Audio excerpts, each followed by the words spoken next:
What happened to Anna Jenkins? The Aussie grandmother vanished on a busy street in Malaysia after visiting the dentist. Police treated it as a missing persons case, but her family knew it was something far more sinister. We were quite naive in the start, thinking that the police would do proper investigations. Unfortunately, they don't seem to value lives the way that they should.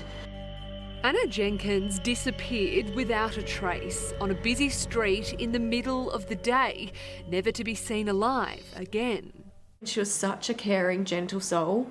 To think that it may have been a violent end for her, it's very, very hard to move past, unfortunately.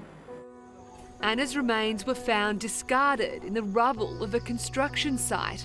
Now her children in Australia want justice.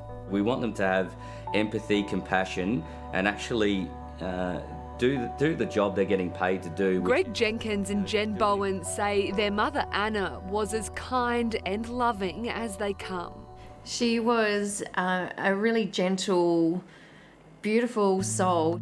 Anna had travelled to Penang in Malaysia with her war veteran husband Frank in 2017 to visit her 101-year-old mother.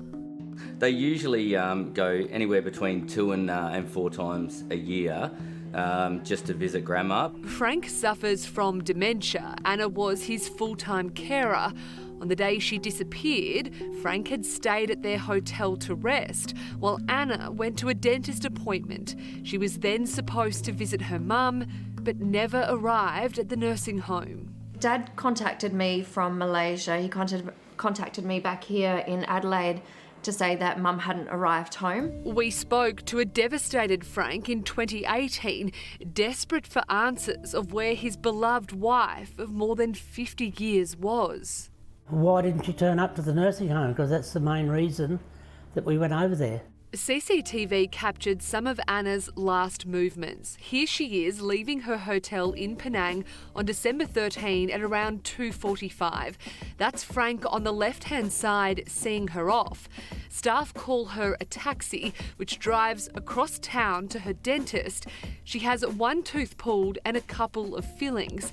Staff then call her an Uber to drive her to the Little Sisters of the Poor nursing home, where her 101-year-old mother is. For some reason, Anna then gets out of the Uber 4 kilometres short of the nursing home, outside an orphanage. So at that point, I knew something was wrong. Greg flew out to Malaysia immediately to help the search, but says he was hit by roadblocks from the police, who couldn't even manage to get the CCTV from nearby buildings before it was wiped, leaving only still frames of Anna.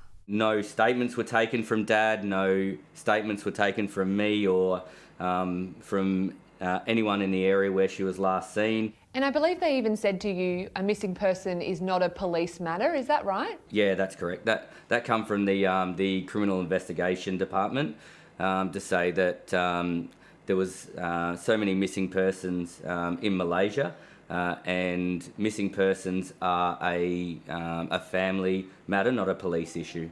Instead, police suggested their own theories, including that Anna may have just got sick of Frank and wandered off.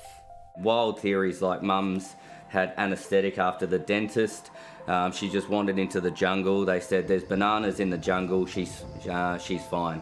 Realised pretty early on that there was a lot that we were going to have to do on our own to find Mum. The family forced to become detectives, making multiple trips from Australia to Malaysia at a huge cost, both financially and emotionally. We're now pushing down the east coast of Malaysia, and we'll hopefully hit some more police stations. I think so far we've done about 60 to 70 police stations, and only halfway through the trip so far. Greg scoured every inch of Penang, from stormwater drains to morgues. We've done about 23 trips, Like Jen's joined me on some of them. We've had other close friends and family that have offered to fly over.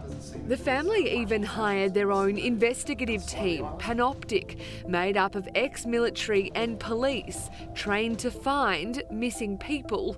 But even they hit roadblocks with the local authorities. We spoke to a frustrated Ben Hosking.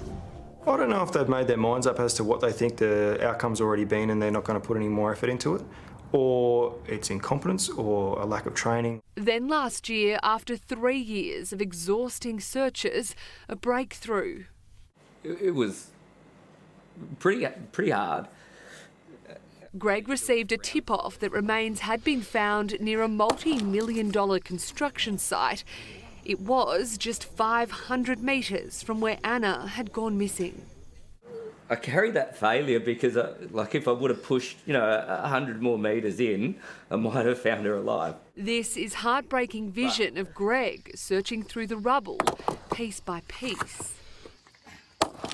When we found the items that belonged to Mum and the bones, which I personally found, it was kind of a bit of excitement that we finally found a needle in the haystack. Amongst the remains were Anna's personal belongings, a shoe, her purse, sunglasses, and her much-loved rosary beads.